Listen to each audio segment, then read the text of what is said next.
Our first speaker is Mr. Joe Springer, who is the curator of the Mennonite Historical Library at Goshen College, and he's been in that role since 1986.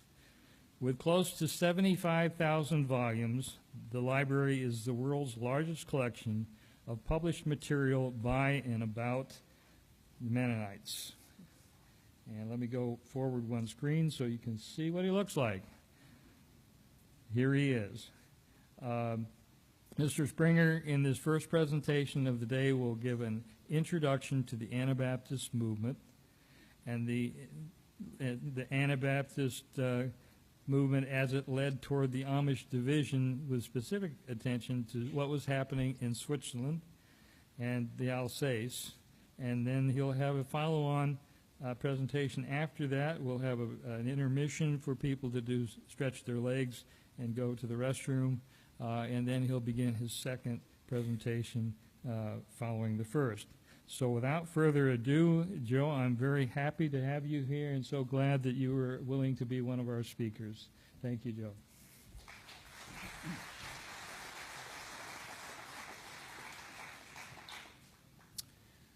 Good afternoon. I'm very happy to be here. As Chris said, in my first part of my presentation, I wanted to give sort of a fleeting overview of beginnings of Anabaptism to the beginnings of Amish, so covering a time period roughly 1525 to 1700. Talking to a group like this has its own challenges, and one of those challenges is that some of you who are sitting here today are very well acquainted with this history, and others perhaps not very well acquainted with the history. I'm erring a bit on the side of those who maybe have less acquaintance with the history, so that you can begin to understand the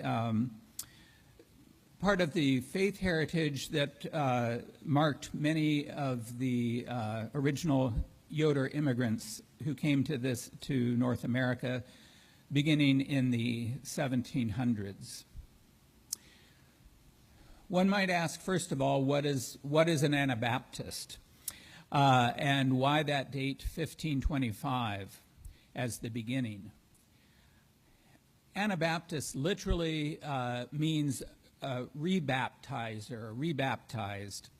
And it's a name that was applied to a group of Christians in the 16th century in Europe who, through their study of Scripture, began to question the long-standing practice of infant baptism, which was the universal practice in the Catholic Church in Western Europe at that time. And so as they began a new practice to baptize individuals who chose at a point that they understood something about the faith that they were choosing to be baptized, those first generations especially were essentially rebaptizing from the perspective of having been baptized as infants. January 21st, 1525 is the date that is recorded in history as the first time that individuals in Zurich, Switzerland, performed this act of baptism of adults. And the two images that I have here are one, a street in Zurich, which is the street where we believe, we don't know which building, the street where we believe that the first baptism took place, January 21st.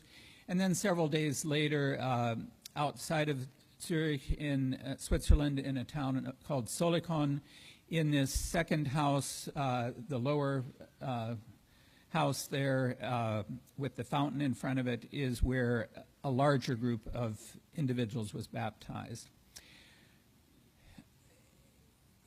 I'll say more in just a little bit about the overall movement of Reformation that was going on in 1525, but several principles united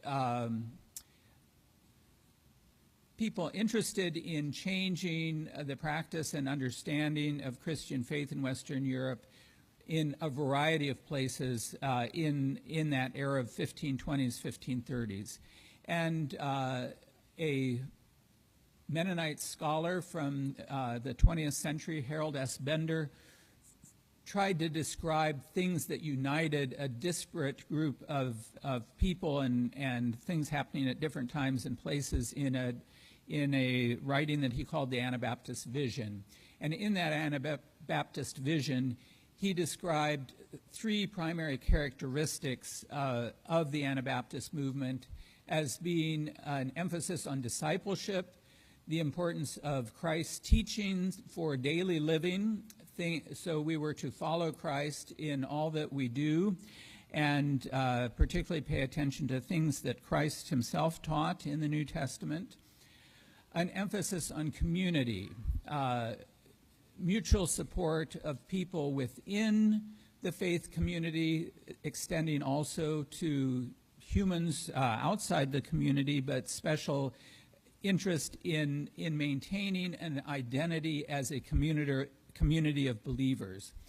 And then finally, a commitment to a biblical New Testament understanding of non-resistance or peace, an unwillingness to bear arms in self-defense or even in defense of others. These ideas did not come from nowhere, and the period of great change in Western European Christianity that we call the Protestant Reformation, we really could begin to look, well, we can look back to many earlier things, but one important event that happened in the 1400s in Europe was the invention of the printing press and movable type. And as a librarian, of course, I'm fond of pointing out how important books and reading are, but it's not just librarians who talk about this. So in 1554, 1555, for the first time in Western history, individuals had the opportunity to produce multiple copies of exactly the same text. And the first book that Johannes Gutenberg, who was the man who developed the printing press and the concept of using movable type to print books, the first book that he printed was a Bible. And that set off a period of increasing access to and interest in the text of the Bible. The Bible he printed was in Latin. It was a translation, the Vulgate, that was centuries old by that point in time, but it was what was the standard text being used throughout Western Christianity. The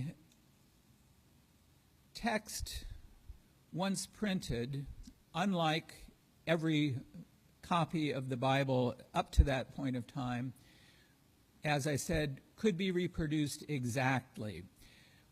When you think of the game that some of us may have played in our youth of telephone, where you say something in someone's ear and that person says it to the next person and that person says it to the next person, and you wait and see what the message was at the end of that string, you find that it's very easy to change things when you transmit from one person to another. With written texts, think of copying out each page of the Bible and then having someone else copy out each page of the Bible, and then have someone else copy out each page of the Bible. And you can imagine that with the Bible or any other text, that as it gets transmitted through multiple copies, changes, inadvertent or perhaps intentional, get made in that process. And you might have something that looks somewhat or even very different. With printing, not only the Bible, but other ideas could be distributed in multiple copies, and people in different places at different times could be studying those, thinking about them, discussing them. And this is the kind of reading and conversation, discussion that was happening not just about religious topics, but especially about religious topics in the late 1400s, early 1500s. By 1516, so just over 500 years ago, one of the things that this study of Scripture had created was an interest in understanding whether the Latin text that people were studying was the same as the earlier Greek and other language manuscripts of biblical texts. One scholar, someone from the Low Countries, Erasmus from Netherlands or Belgium, who was working in Basel, Switzerland in 1516, produced a side-by-side translation that presented the Greek New Testament text, the best versions, the oldest versions that he could find of Greek manuscripts of the New Testament text, and a fresh translation into Latin. At that time in Western Europe, people of learning did know Latin regardless of what other language they knew. So it made some sense for Erasmus to move that, instead of moving directly into a language such as German, instead translate into a language that was used across the national boundaries. And that was still Latin as the primary one. But this opened up people's opportunity to look at the Bible in fresh ways. Martin Luther, who 500 years ago, coming up at the end of October, posted famously a list of 95 theses, things that in his study of the Bible he determined were practices that the Catholic Church had introduced, not based on Scripture, but for some other reason. And he thought he was calling people to begin looking at those practices and concentrating not on the inventions of human beings through the centuries, but on what the Bible's example was. He, again, with the aid of the printing press, his ideas spread in other places. One of the people that had some similar thoughts to Luther and also benefited directly from reading Luther's writings was a priest named Ulrich Zwingli, a Swiss priest, who in the beginning of 1519 became the preacher in the main city church in Zurich, Switzerland. And one of his decisions as he entered his new role as head preacher was to begin preaching systematically through the Bible. In addition, he gathered young, and old, he gathered people of ability around him who would spend part of each day translating portions of the Bible text. And they would read first in Greek. Those who understood Greek would then translate it into Latin orally, not written down, and they would discuss, is this a good translation from Greek into Latin, and does it convey what the original says? What might that original text mean? Are we understanding it correctly? A very collaborative process. He then, supposedly that happened in the mornings. In the afternoons, there would be a similar process of translating from Latin into German. And again, more discussion. What is a good translation? How should we communicate what we're seeing as we read the Bible? Included in that circle of people involved in that translating activity were several people who would eventually become the first Anabaptist leaders in Switzerland. Meanwhile, other things were happening. Zwingli's project, of course, was not a quick one. It took place over several years' time. Luther was also continuing to think and write, and he got in trouble with the powers of his world. And after appearing before a German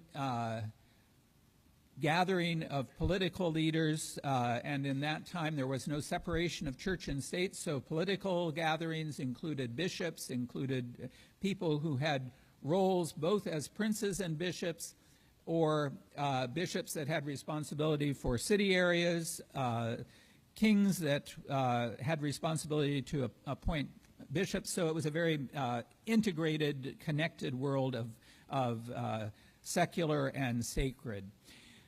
Luther appeared before this gathering of German leaders in the early 1520s in Worms, Germany, and gave an account of his activity.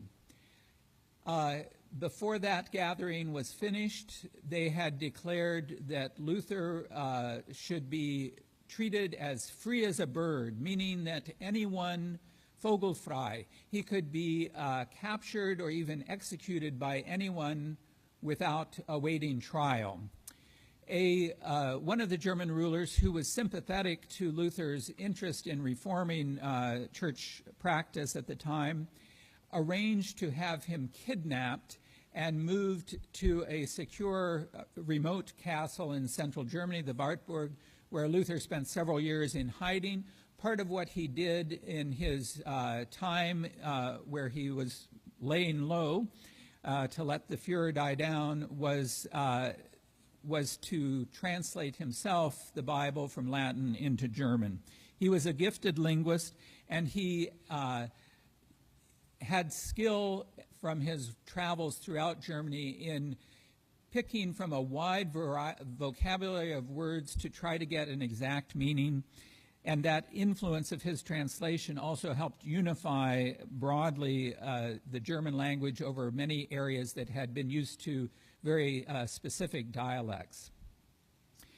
So by 1522, about a year after his appearance before the imperial diet, the parliament in Worms, he had the New Testament finished. This then became very popular and was read widely. There had been German language Bibles before this, but they had been translated in rather stilted fashion, sort of word for word from the Vulgate. And Luther's was the first Reformation-era translation that allowed people to read in a more fluid way and understand as they might read other material in their language. He continued this process, and it actually took him until 1534 to finish an entire translation that he had worked on the entire translation. In Zurich, meanwhile, with Ulrich Zwingli working, Zwingli also had local printers printing New Testaments, at first primarily based on Luther's translation, but also picking up on this on the conversations about the meaning of text that he and his circle of acquaintances were having, and changing the translation that Luther had made to adapt it more to Swiss vocabulary, Swiss ears, and that, you can hardly see it, I guess, but there's a yellow circle towards the far side, near side over here of the picture that that shows the main city church in Zurich, Switzerland. As I mentioned, several people in that circle of conversation and translation partners of Ulrich Zwingli were individuals who would become leaders of the Anabaptist movement. Two of those people were Konrad Grebel and Felix Manz. Both were natives of Zurich, Switzerland. Konrad Grebel's family was probably well-positioned in the city, people of high stature. Felix Manz probably was the son of the out-of-wedlock son of a priest. None of the priests at that time could legitimately marry. But he also had the benefit of training that enabled him to participate in this practice. These people, as they people like Konrad Grebel and Felix Manz, as they had these discussions with Zwingli and his circle, reached points where their understanding of Scripture pushed them towards greater reform, whereas Zwingli and others sometimes were more cautious in their reform. And a specific example of that was the question of infant baptism. Conrad and Felix and others, in their reading of the biblical text, said there's no precedent in the Bible for baptizing newborn children. We need to stop that practice and start a different practice of baptism. This was contentious in the discussions, and the city council didn't like this contention, and they said it's time to settle this. They tried to settle it, but they didn't convince everyone. In January of 1525, Zwingli sort of said, enough of this. If some of these people then also started not bringing their children, newborn children, in for baptism when they were born. And Zwingli, in January of 1525, said, folks, we're going to continue this. We need you, if you haven't had your child baptized yet, you need to bring that child in within the next 8 days. This prompted Conrad and Felix and others to move to that step of baptizing each other. Georg Blaurock was another leader in that time. These pictures of these men, of course, are not actual images of how they looked like. They are 20th century ideas that someone in that era may have looked that way. There is a written account of that first baptism, and one of the challenges of that first baptism was that within that circle of people who were committed to moving beyond infant baptisms, there wasn't actually a Catholic priest, someone who had been ordained to perform baptism.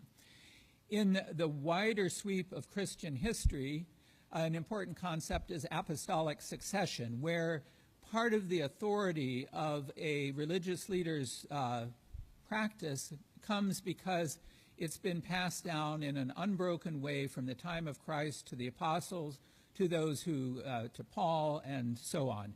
And of course, we know that the Roman Catholic Pope, that he is viewed as a direct theological and clerical descendant of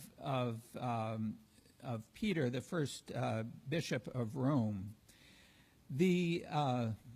So who was going to perform that baptism? And Blaurock, Georg Blaurock, decided, well, we have to get this started somehow. So Conrad Grebel, you baptize me, and then I'll baptize the others. So there was one little break in that link, but they did this, as it states, in great fear of God, surrendered themselves in the name of the Lord, devoting themselves to serve the gospel, and began to teach the faith and to keep it. So that was their understanding of what they were doing. They were keeping the faith in a way that they thought the current Catholic Church was not doing. The bolder small yellow circle there is that street where we think that first baptism happened, and you see how close it is to the cathedral there in Zurich, Switzerland. There were other ideas besides infant baptism that early Swiss South German Anabaptists found very important, and many of these ideas seem to threaten not only the religious stability, but even the civic stability of the governments as they were then organized. This led early on, and here January 1527, so 2 years after that first baptism, the first known execution in Switzerland of an Anabaptist leader, and that was of Felix Manz, who was drowned in the Le Mont River in the center of Zurich in January of 1527. What made the Anabaptists seem dangerous, among other things, so not just questioning the established religion, but they had developed a very clear sense that church and world, the kingdom of God and the kingdom of the world, are two different things. They're separate, and a Christian owes primary allegiance to the kingdom of God. And so if there's a question, do I follow the mayor or the prince or the king, or do I follow Christ's teaching? There's no question of which side wins out. And because of some of the things that they understood Christ to teach, such as not bearing arms in defense of the state, well, the state has a problem with that. Despite evidence that continued throughout the centuries, governments never fully trust people who are conscientious objectors to military service. And for someone who himself is steeped in an understanding of conscientious objection, I wonder, why is that threatening? If I'm not taking arms up on your behalf, I'm also not taking them up on someone else's behalf. But that thinking doesn't factor into the perceived threat of the governments of that time and also of some later times. Another difference from common practice in the 16th century, and in the 21st century, we don't understand what a big thing this was. But Anabaptists, in their reading of the New Testament, understood that they were being instructed not to swear oaths. They should let their yea be yea. They should speak truth, but they should not swear by God's name or something else, because that was outside of their power. They can't control God by what they say.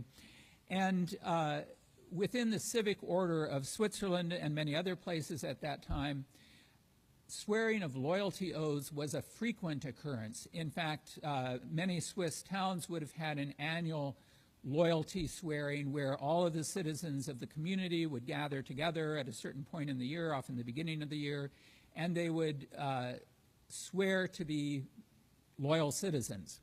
So you had this group of Anabaptists who weren't willing to participate in acknowledging their loyalty in the way that was expected. So once again, are these people traitorous to the state? There were, as I say, people in various places, not just in Zurich, who were having similar ideas.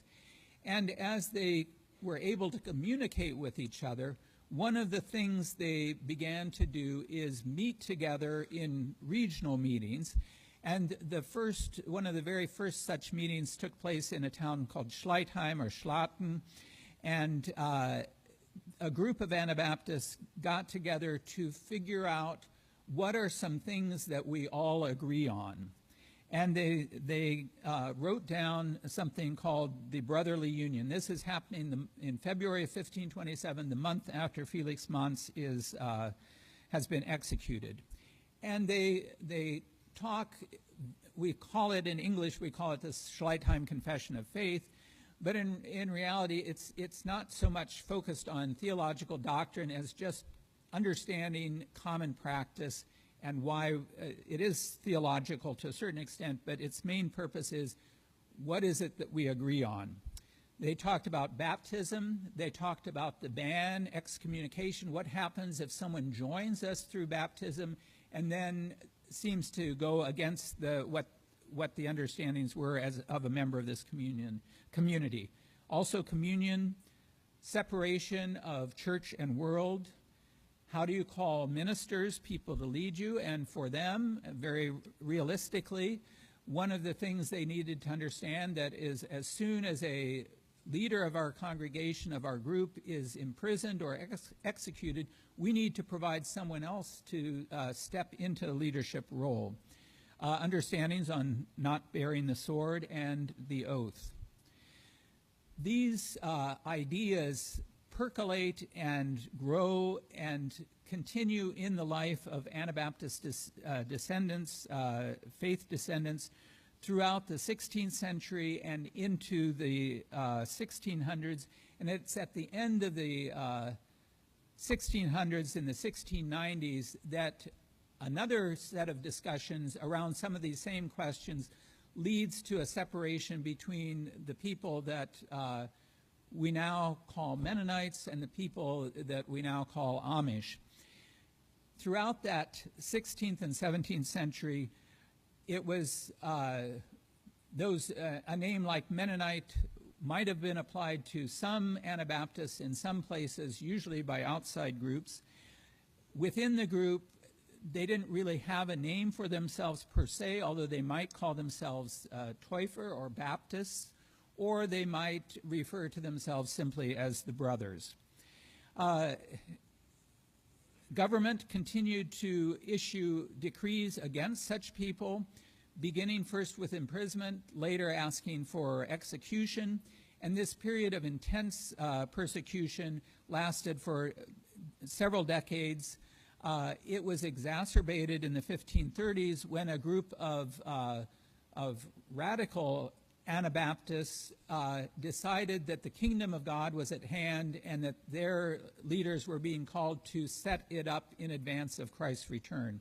In the German city of Münster, there was these Anabaptists who ordinarily, we know, believed in separation of church and state, but this group was saying, we are the kingdom of God, and we are being called to set it up here and now.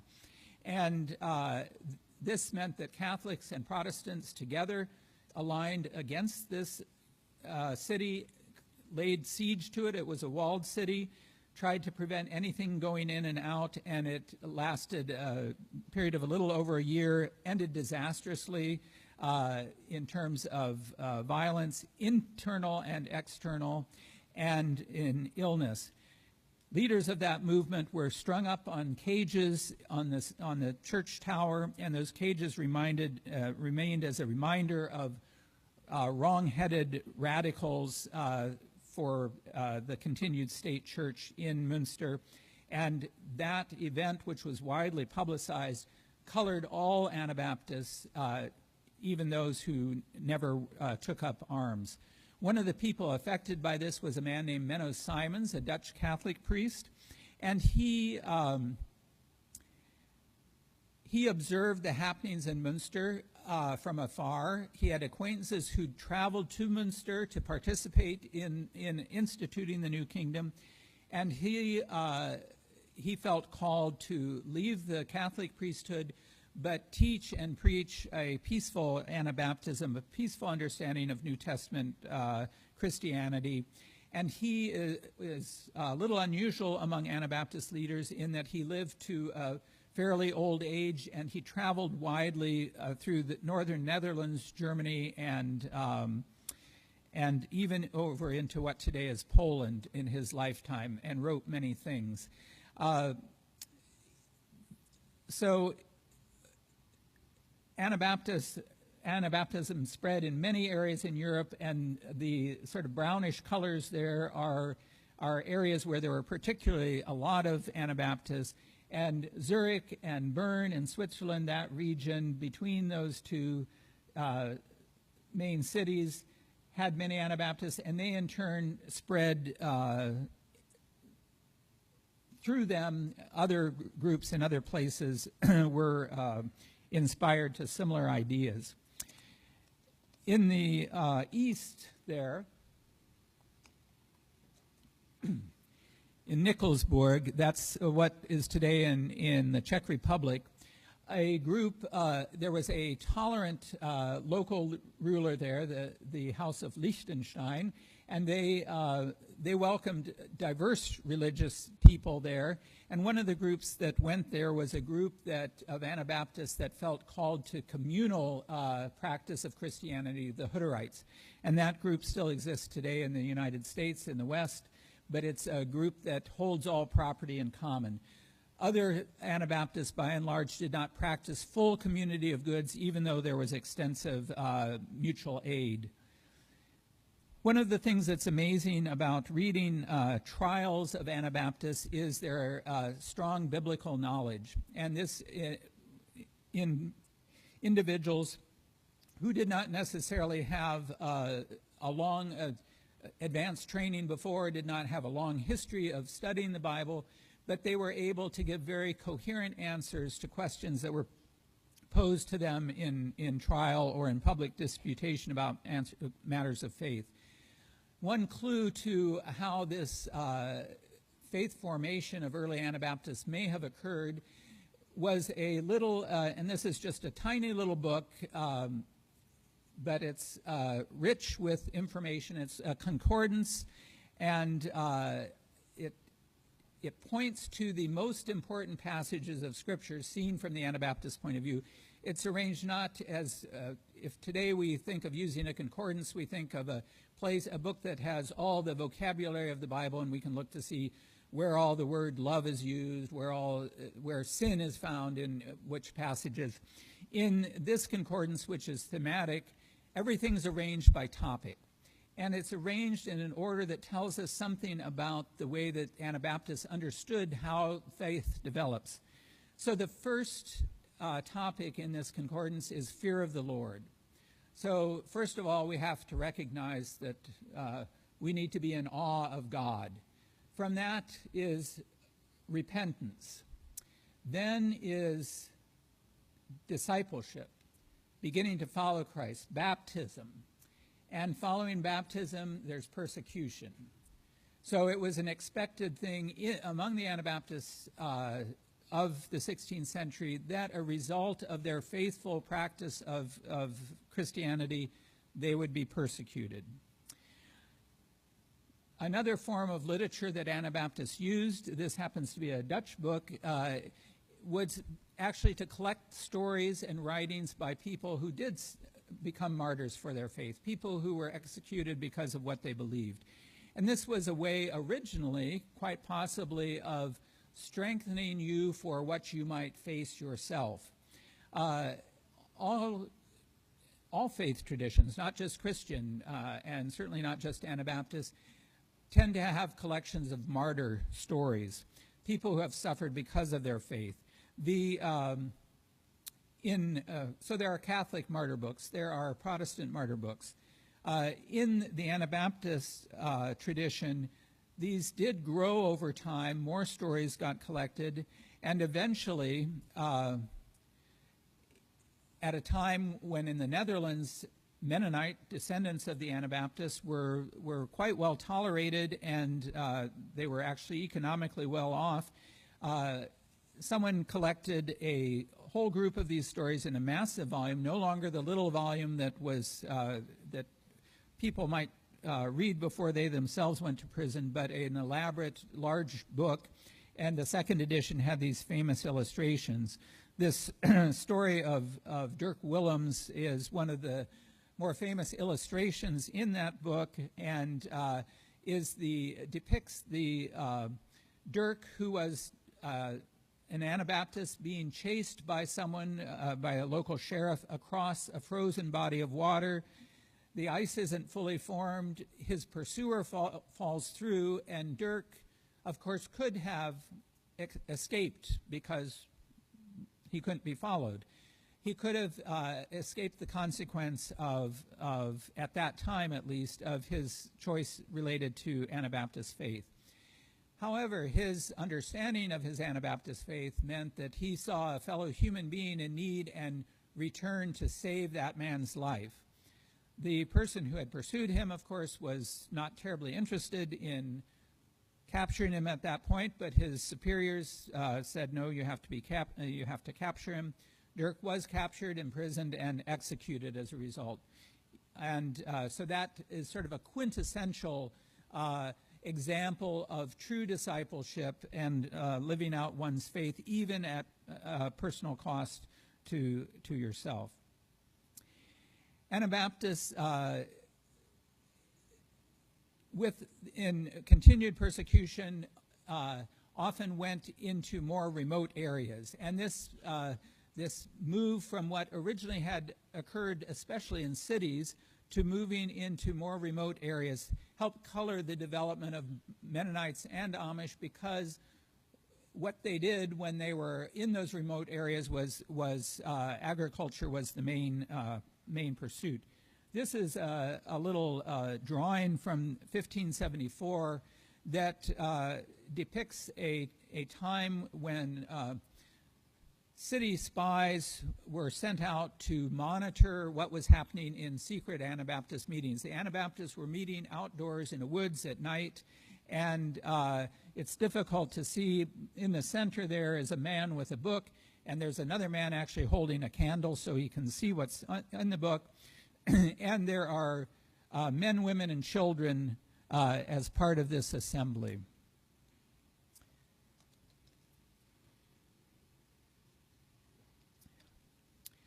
Another kind of literature that was produced by Anabaptists were hymns.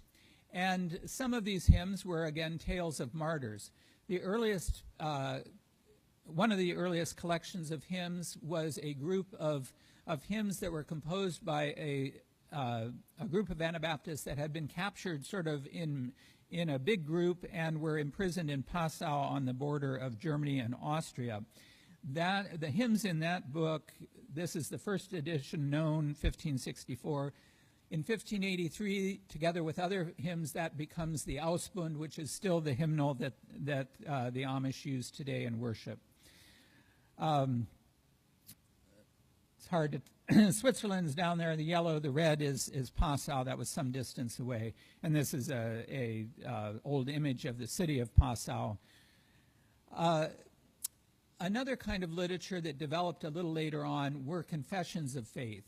And like the Schleitheim Confession, this was an effort to document what were the points of agreement among Anabaptists in various places. In the Netherlands, in 1632, there was a major meeting to resolve long-standing differences among various kinds of Mennonites there. And they came up with 18 points. This confession of 1632 gets studied and adopted by German-speaking Anabaptists in Alsace, what is today France, at a meeting at the Onenheim Mill in 1660. This mill, by the way, just a year ago burned to the ground. It was, we think that the mill that we could see as of several years ago still was probably the very site that the meeting took place, where a number of Anabaptists adopted the Dordrecht Confession of Faith. And this is a confession of faith that's used by various Mennonite groups and Amish today. But this confession of faith factors into the separation of Amish and Mennonites. In the 1600s, there were many Anabaptists down in the lower area of that map in the region of Bern and the city of Thunes. Steffisburg, where Joders tend to come from, is just north of Thun. And some of them lived in other places, including up in Alsace, that upper circle or oval there. The second half of the 1600s was a time when the city of Bern was extending its influence and control over outlying areas in the canton of Bern. One of its efforts was to clamp down on the unorthodox Anabaptist communities that were in that region, people who didn't conform to the state church practices. Part of what caused them to clamp down, in addition to wanting to expand their political control from the city of Bern out into the hinterlands more, was that they perceived that more and more local people were beginning to be attracted to Anabaptism and cease to practice the state church things and instead become more affiliated with the non-conforming Anabaptists. One of those individuals, by the way, was Jacob Ammon. He was someone who was not born into a family that was Anabaptist, but chose to become Anabaptist. Perhaps it was the zeal of a new believer, someone who studied that confession as he himself was deciding what to do, that led him to say, you know, you Swiss Anabaptists, you Swiss brethren, aren't really doing everything we talk about in this confession. And he began to travel. He himself was living up in Alsace by that time, although he was down from near Steffisburg, came from Erlenbach. And he he began to discuss and push hard to say, these are things we need to do better. One of the, among the differences of understanding were the frequency of communion. Swiss brethren tended to have communion once a year. Communion was not only a time to commemorate the Last Supper, to remember what Christ had done for the disciples, but also it was an occasion to make sure that everyone was in agreement and at peace with each other. It was a time of order, or Ordnung, in the congregation. So if you have it twice a year, you have a better idea that everyone's staying in tune with each other. If you have it only once a year, that's, from Jacob Ammon's perspective, perhaps a missed chance to really make sure that everyone is in conformity. Another question was that of avoidance, of how you exercise the ban or excommunication if someone has violated the church order.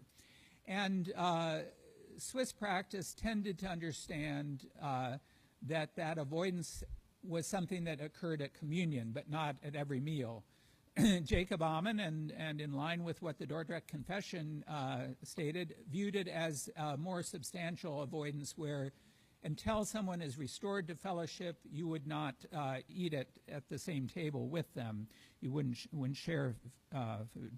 Another question that Ammon debated with others was he wanted Swiss leaders to state their perception of whether the true-hearted, these were people who were supportive of Anabaptist beliefs but didn't fully join the assembly and might still participate regularly in going to the state church services. He asked the question, are these people saved? And he wanted an answer which other leaders weren't willing to give. In what we know about these events comes from a series of letters, so we don't know the whole story, of course. One thing that we do know is that in 1693, there was a particularly difficult meeting at the farm of Nicholas Moser, and this is maybe 20 kilometers north of Steffisburg. And at the end of that meeting, Jacob Ammon decided he was going to put the other leaders under the ban. And the other leaders didn't accept his authority to do that, and it turned into sort of a mutual excommunication. And that was a division which, although in years immediately after that, there's clear that there was some attempt on the side of Ammon and others to try to restore fellowship, it never happened in a formal way. And so from those two streams, we have today what we think of as Amish and what we think of as Mennonite. I'm going to end now. We'll move in a moment to sort of early Amish communities in France. This is the city village church of Steffisburg. And Steffisburg seems to have been a place where Jacob Ammon's teachings were particularly welcome. And in one way that we know that is that in a short period of time, although in other towns in the region, Anabaptists were being pushed out by political authorities, there seems to be an almost voluntary departure from Steffisburg up into the region in Alsace where Jacob Ammon was. So people saying, this is important enough to us that we want to leave. We don't have documents for this. We know through looking at individuals that between 1693 and 1696, an amazing number of people, specifically from Steffisburg, moved into Alsace, and the few records that are available on the Steffisburg side suggest that they are, in at least some cases, essentially voluntarily departing. This is the valley that Jacob Ammon lived on, and that's sort of where we'll pick up after a short break. I would say it's now almost 5 till 2. Let's try to be about 10 minutes, a little more, and I'll bring you back together. Thank you for your attention.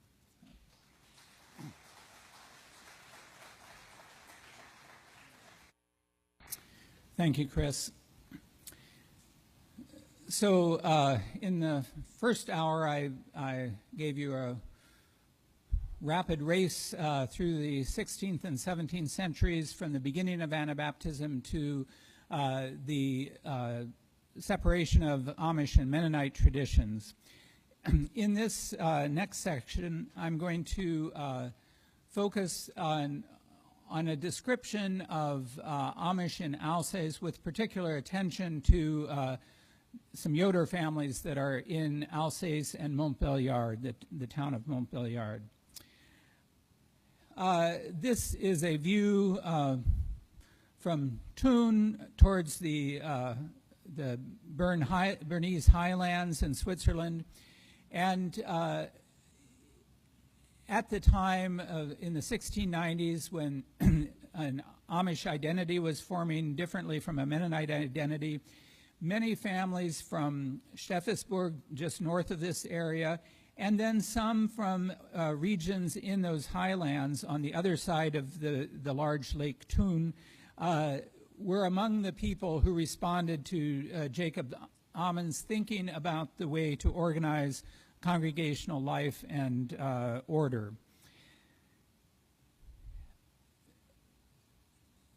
Jacob Ammon himself had originated from near that area in Switzerland, but as with numerous other Anabaptists in that era, was beginning to, Ammon had moved out of Switzerland into Alsace, and first in the plain region along the Rhine River. There's about maybe a 30-mile wide stretch west of the Rhine River where land is flat. But then later he ends up in the ridges of the Vosges Mountains, the mountain ridge that's immediately rises out of the plain. He returned to Switzerland, to his home communities, and discussed his ideas with other leaders there. When no resolution could be reached, different communities, different families, different individuals chose to follow his practices in congregations that aligned with him. Others chose to retain what might have been longer standing practices, but maybe not reflecting well the confession of faith that had been adopted in the 1660s. This little valley, Le Petit Lippe in Alsace, is near the city, near the town of Saint-Marie-aux-Mines, or Markirch in German. And this was really the center of Ammon's life at the time that Amish identity really took off. We don't know everything we wish we would know about the man, Jacob Ammon. We do believe that he was a tailor by trade. We're not entirely sure that he could write. The documents that we have that seem to be related to him have his initials on, which often is a sign that a person isn't very well skilled at writing, but certainly he was a person who studied something widely and thought a lot, and so he may have been able to read even if he wasn't able to write, or he may simply have not liked to write. Who knows?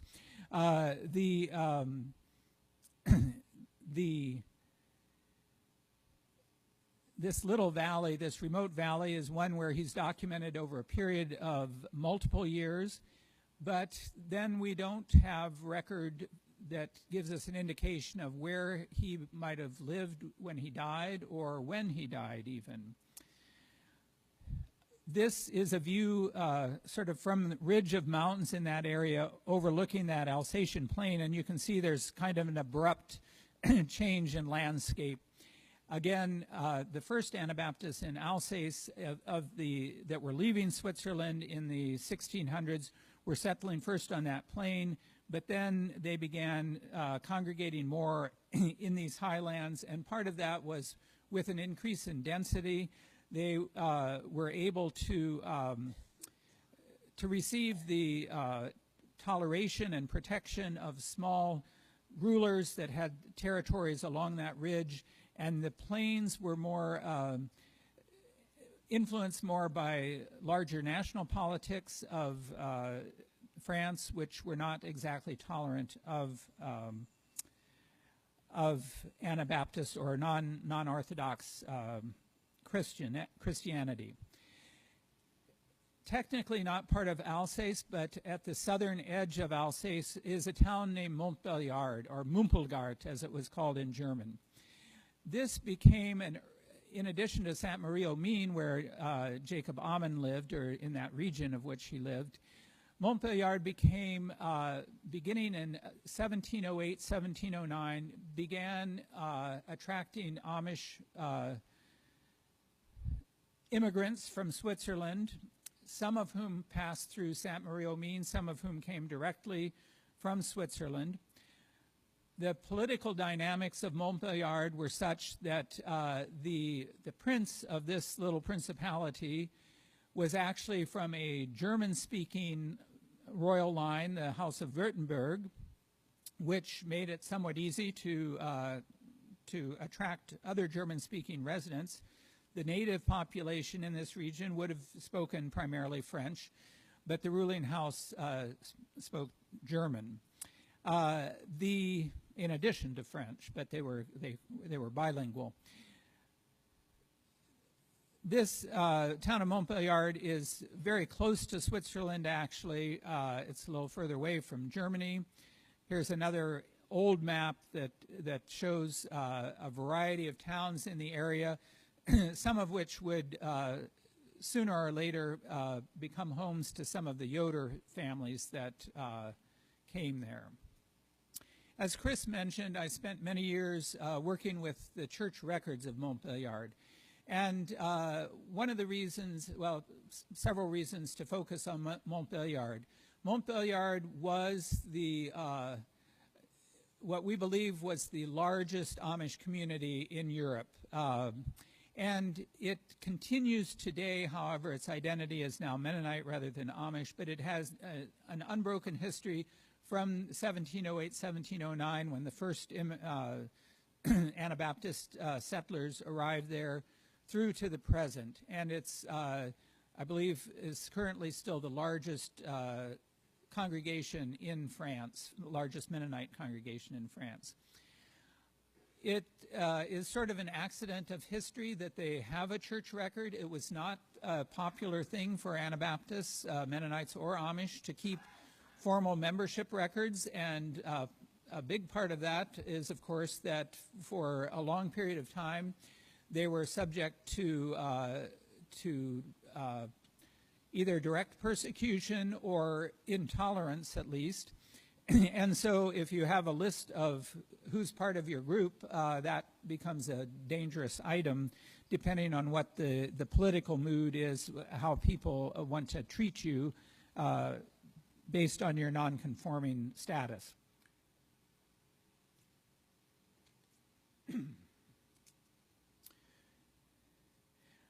That church record book has records as early as 1750, so it doesn't catch the first couple of generations of Montbéliard, and that in turn means that we have some gaps in the Joder history from that era. But it does include record of over 1,000 baptisms between 1750 and 1902, 450 marriages between 1750 and 1957, 850 deaths, 1751 to 1953, and over 100 ordinations in that same period. Now, the reason there are so many ordinations is that they often recorded ordinations in which pastors from Montbéliard participated with other congregations, other communities. So not all of those 100 people were ordained for service in the Montbéliard congregation. Because it is an Anabaptist book, it does not focus on births in its record keeping. However, at the time of the French Revolution, when the nation of France decreed that there would be a civil record of all births, deaths, and marriages. One way that the French government wanted to begin that was to rely on parish registers, most of which, because they recorded infant baptisms, had something approximate to birth. In response to that need for that record that could be used in civil records, the pastors at Montbéliard in 1793 surveyed all the families of their congregation. There were 38 families at that time that they surveyed, and they wrote down all of the children and their birth dates from that in that period of time. But otherwise, we know of people through their baptism, through their marriage or death.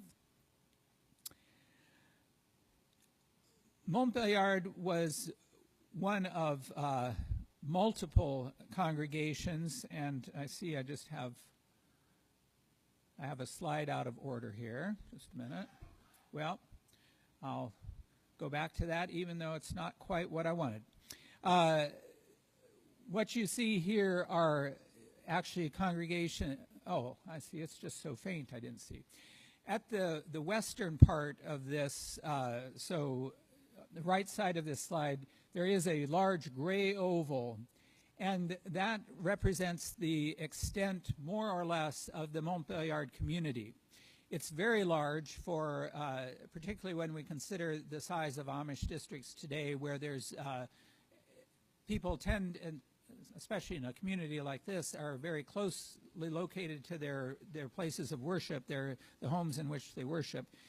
Montbéliard actually had an extent that was almost 45 miles northwest to southeast. Now, they still did meet primarily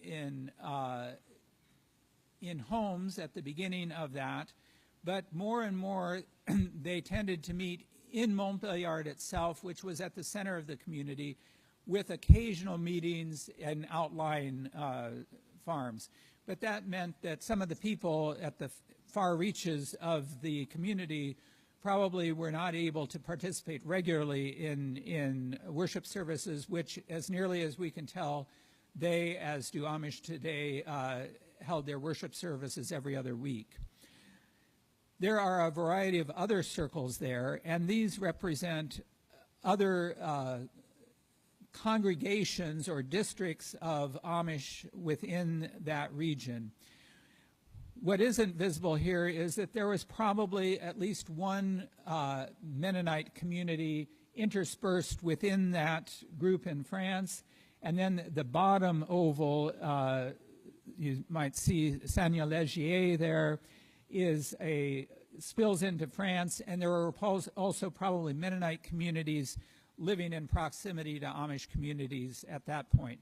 But by and large, if you have a Mennonite heritage or Amish heritage that goes back to people who were living in Alsace, most likely your ancestors would have been in communion, in fellowship with Jacob Ammon and other leaders with him. Rather than the high mountains of the Bernese Oberland or the rolling green lush hills of the Emmental, there were lower but stony mountains in this region of France. The very first place that there were Mennonites in the Principality of, or Amish in the Principality of Montbéliard was at Clément. And it was typical of all places that, or almost all places that Amish leased to live on and work in Alsace, that they tended to be estates that were located outside of villages. So you can kind of see at the right that there is a, at the left for you, that there is a village, and then some distance away is a somewhat isolated farmstead. And multiple reasons for that, but one of the primary was that almost without exception, the Amish who were not allowed at that time to own property. In Switzerland, they had owned property, but as part of the crackdown on religious orthodoxy, some of them actually lost their property. The Swiss parishes expropriated them. Others did remain in Switzerland and still maintain property, but when they moved into France, they, after a brief period at the beginning, were not able to own property at all, and so they leased estates, usually from local rulers, and in this case, the Prince of Montbéliard. The prince had the authority to be tolerant, even if the larger law of the land said that, in this case, territories that were ultimately under the French king had to be Catholic officially. There was toleration in some parts of France for Protestants, but rarely was there toleration for either Anabaptists or Jews. However, small rulers sometimes could get away with having Jews in their villages or Anabaptists on their estates if they chose to invite them. And the Prince of Montbéliard did just this. The first place that he invited them was actually had too close a connection to his allegiance to the King of France. And so he moved them from there onto other estates that were fully under his control and that were technically outside the jurisdiction of the King of France.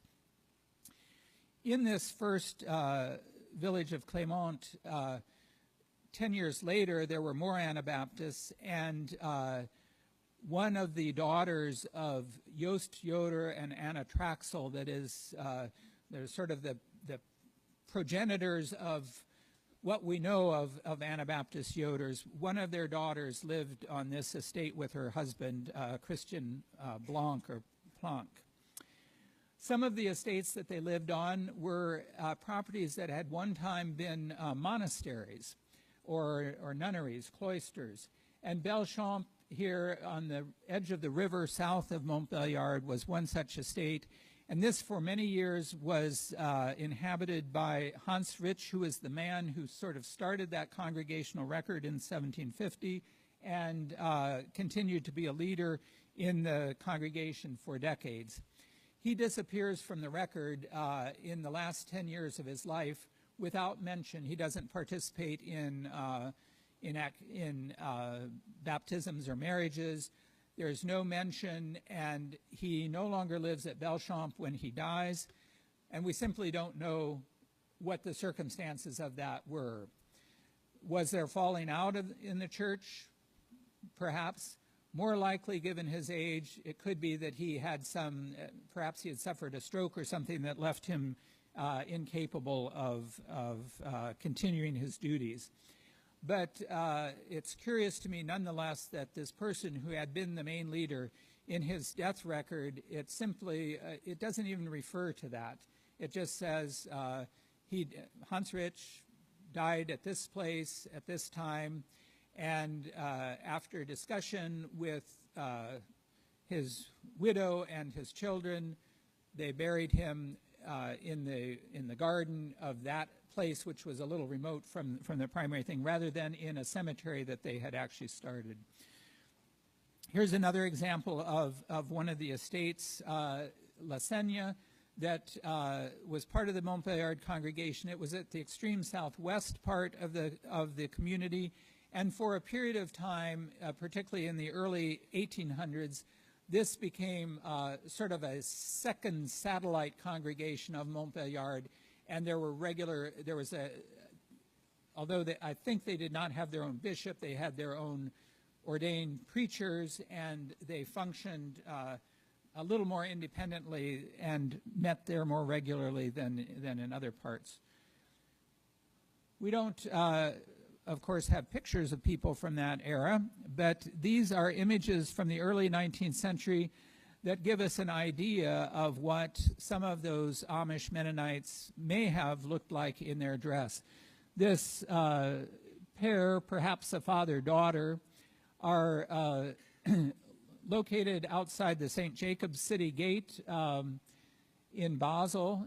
It looks like they're dairy farmers probably. And we do know that Anabaptist leased a major estate right at that location.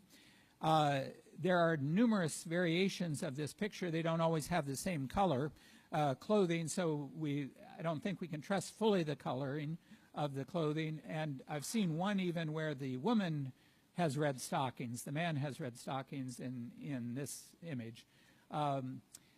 Harder to see. I'll have another version of this later on. But there is a Amish farmer standing on the far side of that other picture. And this is the cover illustration of a almanac that was started by Amish farmer by the name of Klopfenstein. And he was a very successful farmer. The Klopfensteins also had very many children always. And so there were lots of them.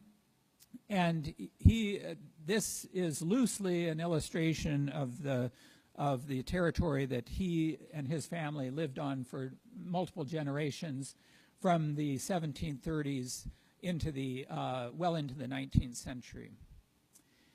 Here's another image from around 1840, probably a portrait of someone who was a bishop in the Montbéliard congregation. And we can recognize features, no mustache, untrimmed beard, that suggests that Amish then and Amish now had some similar understandings of ways that they dress and look. Communion, as I mentioned, was an important feature of Amish understandings, and it was practiced twice a year. I have an image of a Froschauer Bible here, the Bible version going back to that time when Zwingli and others were translating into a Swiss-German kind of vocabulary. It's actually formally called the Zurich translation. And Anabaptists had a fondness for the earliest versions of that translation, and in fact reprinted New Testaments particularly, and on one occasion in 1744, they reprinted the entire Bible so that they would continue to have access for their leaders. Many of these Bibles and Testaments arrived on our shores with immigrants in the 19th century. The Zurich translation had continued to be edited throughout the decades following its first appearance in the 1520s. Anabaptists preferred reissuing some of the earlier texts. Amish communities collaborated not regularly, but when they felt a need to. And there are several major conferences in the 18th century that brought together numbers of Amish ministers from across Europe. This one actually in Essingen in Germany in 1779 was attended by 48 ministers representing 22 different congregations in Europe. They discussed practical matters that could become questions. Among them, just sort of reaffirmation of confession of faith. They talked about the importance of individuals not entering into leases for property against the council of the congregation, and specifically noted that if someone overextends themselves, this creates problems with the world because of the financial default, and of course for the community, which bears the consequences also of supporting economic endeavor that the person entering into it was too optimistic. There are very few references to clothes. Another one mentions counsel against trimming beards, things like that. They also meet sometimes for very specific reasons, but not in quite as large numbers more regionally. One such example was a discussion of the communities right around Montbéliard regarding the appropriateness of how close a relationship could individuals marry.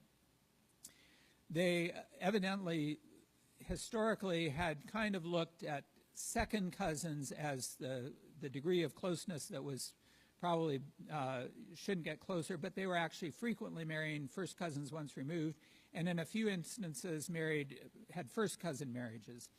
That particular meeting at that point in time in the early 1800s stated that they should not have first cousin marriages. In fact, looking at the records, first cousin marriages actually increased after that point, so I'm not sure what the impact of that was, but it was something that they were concerned about and talking about, but then in practice it ended up not being followed, and I don't know the reasons for it. Another 19th century gathering that got many more people involved was around 1809, I believe. There was a meeting that gathered together to make a petition regarding conscientious objection to military service, because under Napoleon a universal draft had been established and they were seeking earlier promises of exemption to be ratified. This map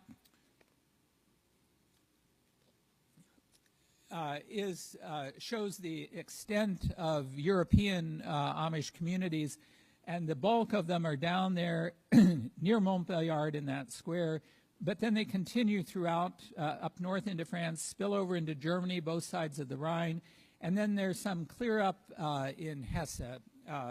And almost all of those people would have been in Switzerland in 1650 and no longer in Switzerland by 1730. Most of them moved out in that period of time. These are just some examples of traditional bindings that were widespread in Amish ownership. If you see bindings like this, there's a very good chance that the former owner was an Amish, perhaps a Mennonite, but more likely Amish. And they're often used on Ausbunds or confession of faiths, prayer books, things like that. One of the differences in European Amish communities from American Amish communities is that before 1700, several of them began actually constructing buildings whose primary purpose was to meet for worship service. Initially, and this is the earliest one of which I'm aware of, it was in Montbéliard, probably built in the 1780s or 1790s, a structure on the farm Les Gouttes, and although the lowest level was partly underground and was used to store dairy product, the main level its primary function was for meeting, and then they had a council chamber in the upper level where the leadership would gather before worship services for council. By 1830, the congregation at Montbéliard built a self-standing structure. Again, it looked like a house, but its main purpose, the main reason they built it, was for a meeting place. And in this one, they did have an apartment for a caretaker, but it had no other particular function other than a meeting house. And then that Montbéliard congregation in the 1920s built this more church-like structure that is still in use today. Somewhat expanded. The Amish were gifted in agriculture with particular emphasis on dairy farming, but they also raised crops. One of the things the community around Montbéliard did was routinely return to Switzerland to select stock that they would interbreed with other animals in their care. The largest dairy farmers among the Amish in Montbéliard worked with the prince's dairy farms, and often then there was they would lease the herd along with the property, but they would build the herd. That was part of how they could profit from the lease, was they could use the herd, and some leases even say the herd shall be improved during this period. It was sort of a qualification for them. And I shouldn't say a number because I forgot to write it down. I was looking at a lease just the other day, and it specified exactly how many cows were in the herd, and it was a sizable number. But they borrowed on their Swiss heritage to introduce some practices that weren't common in Swiss, in France, and they also did. They had summer pasture areas. They didn't go as high, of course, as in Switzerland, but they did have a sort of summer pasture, winter pasture kind of rotation.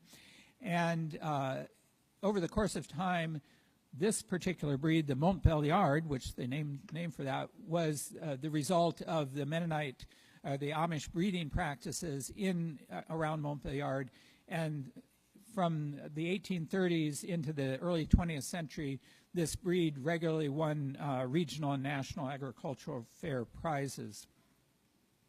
This is actually a barn in the Klopfenstein farm.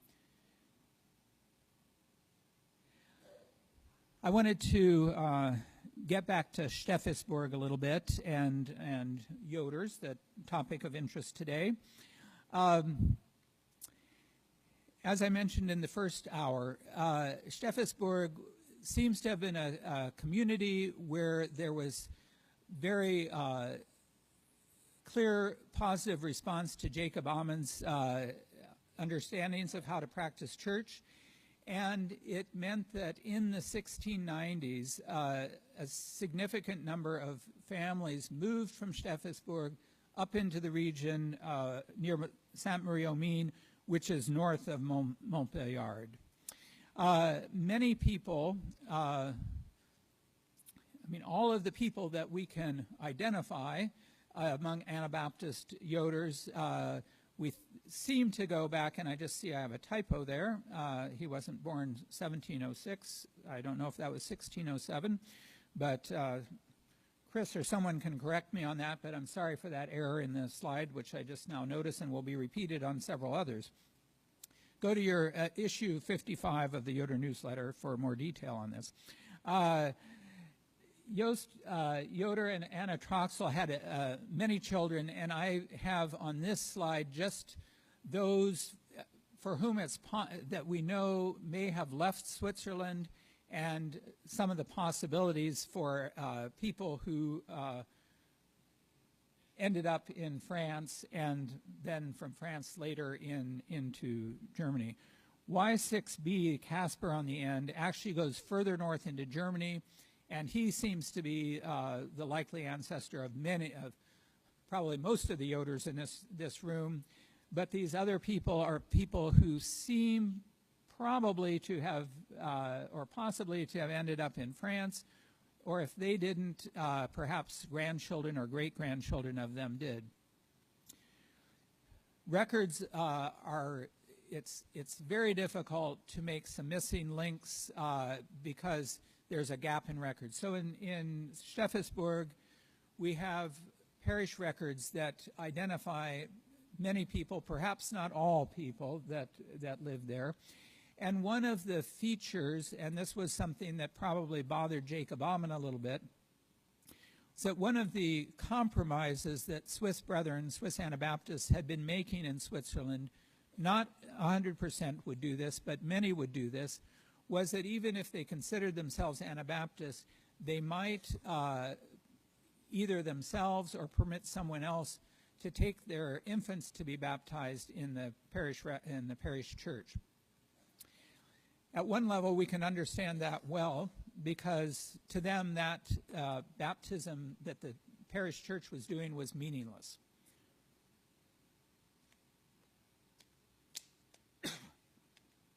So if it made them happy, it wasn't any skin off their nose to do it, maybe. Others, of course, felt it was wrong to participate to that level. But it did mean that very often even Anabaptist families got represented in parish records in the 17th century in Switzerland.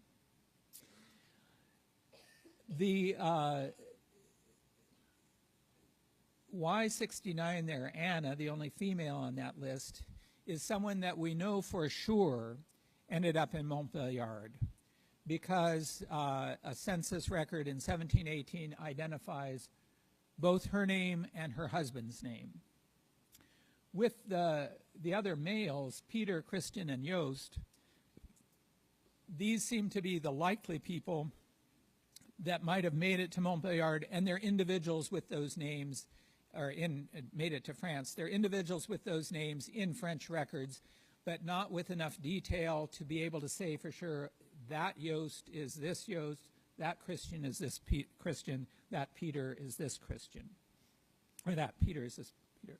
So again, Anna Joder there is the one we know for sure, but we have every reason to believe that one or more of her brothers there was also in the region of Saint-Marie-aux-Mines or Montbéliard. The first place where we have record of Joders, in addition to Anna, who was there earlier with her husband, is the communities of Le Vernois and Trémois. And because of their proximity, it's not entirely sure whether, and Montbéliard is down below the circle. Trémois and Le Vernois are right side by side in that oval. So it's slightly possible that, in fact, the Joost Joder that's identified here in the 1720s several times was actually just at one of those places, and it got referred to loosely as the other. That person, who I suspect, given his approximate age, might be a grandson of Joost Joder and Anna Traxel, was married to someone whose name in a census record is reported as Elizabeth Joder. And because of the other records in that census, the wife's maiden name is usually given. So I think it doesn't absolutely mean her maiden name was Joder, but it seems most likely to think this was a Joder-Joder marriage. And that already shows us the difficulty of working with Joders, because we know, of course, they weren't siblings. They may have been cousins, but we don't have enough information to go forward with that. That couple had a child, Hans, born 1714 or 15, died 1762, who married a Zimmermann, and grandchildren of that Hans Zimmermann, so great-grandchildren of that, came to the U.S. in the 1840s with descendants in Stark County, Ohio, and Adams County, Indiana. Now, my book, and I mean, it's also available in other ways, but for purposes of this presentation, I didn't want to go through lots of specific names, but just an idea that Joder in Adams County, Indiana, or Stark County, Ohio, and you may know some from your Joder newsletter and other sources. Those may go back to that Hans Zimmermann. This is a picture of that Le Vernois, tiny little place, and Trémois, which is a little bigger and has a church, but Le Vernois would go over to Trémois for that. That continued to have Amish inhabitants for quite a while, but those Joders were the first ones, and they were there very early. What we are frustrated by is that Joost Joder, that it would be lovely to imagine that his father was, that it was the third Joost already. So Joost Joder married Anna Traxel, Joost Joder married Barbara Roop, Joost Joder married Elizabeth Joder.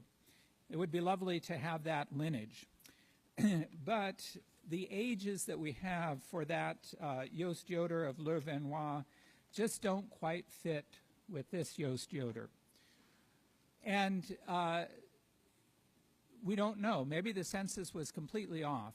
But one thing we do know from Swiss records is that this Joost Joder and Barbara Roop did have children born in Switzerland already in 1686, and their first child born in France without known name was a record is 1696. And all of the children of that Joost Joder and Le Vernois are born in the 18th century. Is clearly another generation.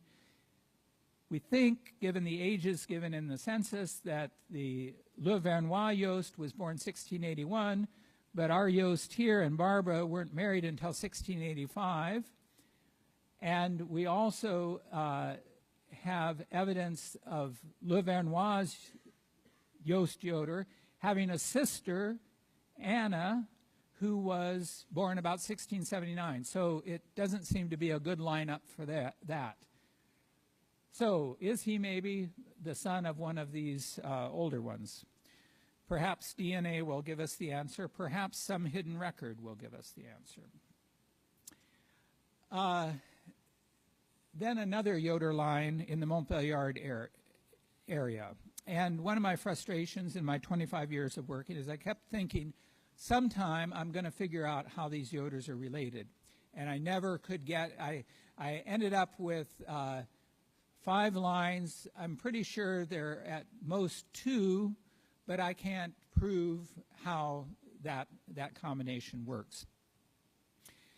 This Christian Joder married an Anna Hostetler, and he had, here's another first cousin marriage. These are my numberings, by the way. They aren't Joder newsletter numberings.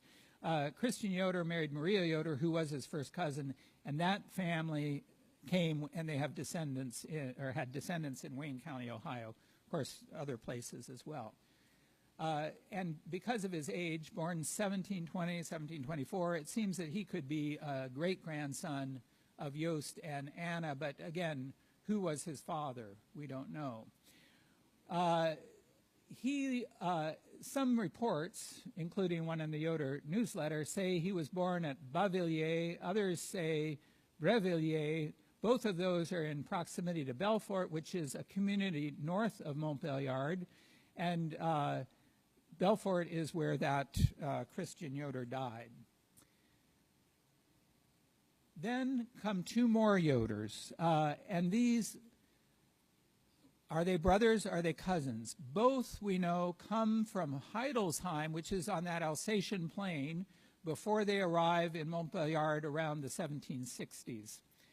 To make matters interesting, the widow of Y.R.B. Bentz ends up marrying the other YRC Christian, and shortly enough after her first husband died, that there's a comment in the church record book about, other family situation. A daughter of Bentz, about the time of her father's death, converted to Catholics, to the Catholic Church, and that's noted. And then shortly after that, the widowed mother of the daughter who converted marries this Christian Joder, and so Hans Rich takes the trouble to say the foolish people. I mean, he makes a comment like that because it wasn't seemly to be, and they celebrated the marriage. They had some sort of celebration with the marriage, so it wasn't just a quiet marriage, but they had the usual, whatever the usual celebration of marriage was, they had that. One thing, given the fact that that Christian, that there's no comment in the second marriage, even though there's commentary that suggests disapproval of this marriage in some way, there's no comment about her having married her brother's widow, or her husband's brother. That's right. And in another case where that happens, there is a comment by the pastor that suggests maybe it wasn't right for the widow to marry the brother of her first husband. But that was later on and by a different person, so maybe it didn't bother the person here. But that, to me, is an indication that maybe we should be thinking of these people more as cousins rather than brothers, because there was no comment about them.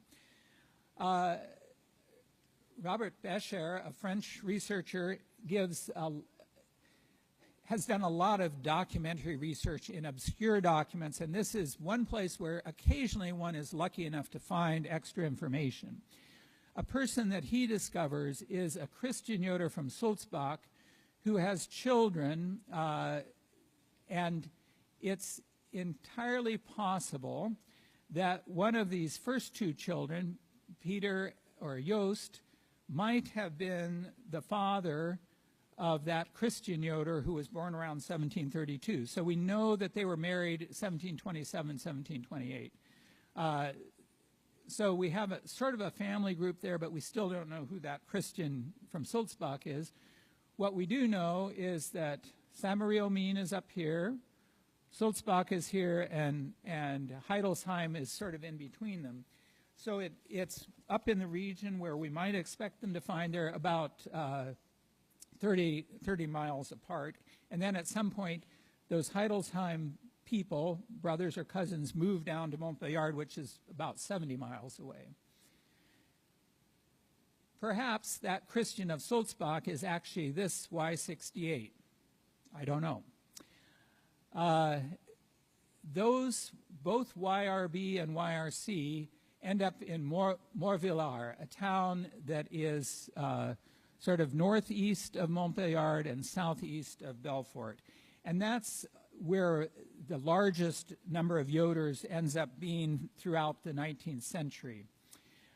They lived in a mill at Morvillars, but that mill was replaced by this factory in 1865, so the mill no longer exists, but that's where it was. And this is an example of a mill that might have been, I mean, it's from a nearby town, but that's likely the kind of mill that would have been over that particular river in that size of town. And here's another mill that is from a much smaller area. So one question that some people who, it's important to pay attention in my book to where there are italics, because that italic means it's not sure. There is a man who routinely in the records is called Christian from Morvillars, who marries a Barbara Schott. And that family has a lot of descendants in Fulton County, Ohio, Allen, and Davis counties, Indiana. But never, and Christian is born right before the beginning of civil record keeping in France, so we don't have a birth record for him. No place in his marriage record and his death record, nowhere does it tell us who his parents are. That could mean that he's an out-of-wedlock child, but there's also no, in looking at the known population of Joders, we don't see a good candidate for his mother. And so we wonder, is it the son of this Benz Joder?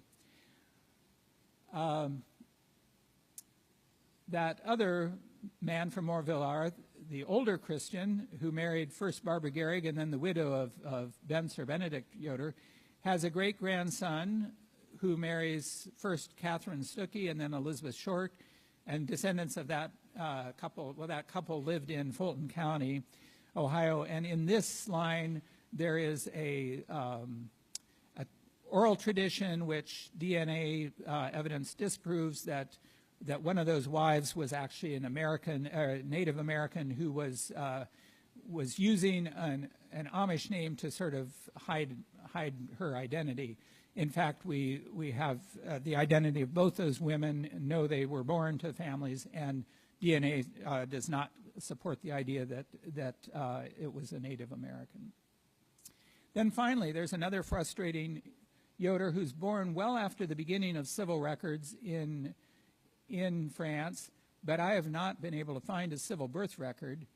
And he came to Stark County, Ohio in 1834 and married Anna Klopfenstein, a good candidate for his parents, although no explanation for why we can't find the birth record, is this YRC 23, because this Christian Joder, married into the Klopfenstein family, and a first cousin, and they were married 3 years before their first known child, and it's within that 3-year period that this Christian would have been born, and he also marries a Klopfenstein who's a first cousin.